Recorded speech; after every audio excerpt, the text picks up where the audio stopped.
Take this for 3 days before going to bed and watch what happens. Looking for a slender figure without those extra rolls that hang at our sides is what most people look for every day. That's why they go to the gym to train. That's why they go running. That's why they make diets. And they are in the world fitness. But is there a remedy that can make you lose weight in 3 days? Yes, it exists, and here we tell you. Cow's milk is something that people are usually accustomed to consuming since they are practically children, and especially in the Western world this is a staple food that is combined with cereal, with cookies or bread.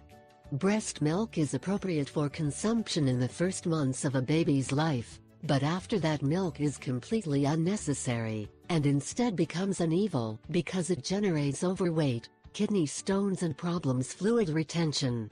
That is why today we do not tell you to stop drinking milk, and drink rice milk to lose belly. You need 1.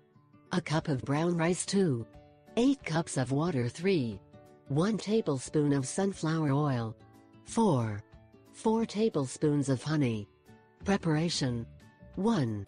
Boil the water first, then add the cup of rice. Wait a minute and lower the fire by placing the lid on the pot for about 15 minutes to cook. You put out the fire and wait for it to get a little hot. 2. Afterwards place the rice in a blender and beat until you have a homogeneous and smooth mixture, then add the oil, the honey and continue beating. You can add a pinch of cinnamon. 3. When you see that everything is very well mixed, you stop beating and refrigerate. This milk lasts 2 days. You will see that by substituting cow's milk for rice milk, you will get incredible results with your figure. You can drink it in the morning, and accompany it from your balanced breakfast of fruits, oats and protein.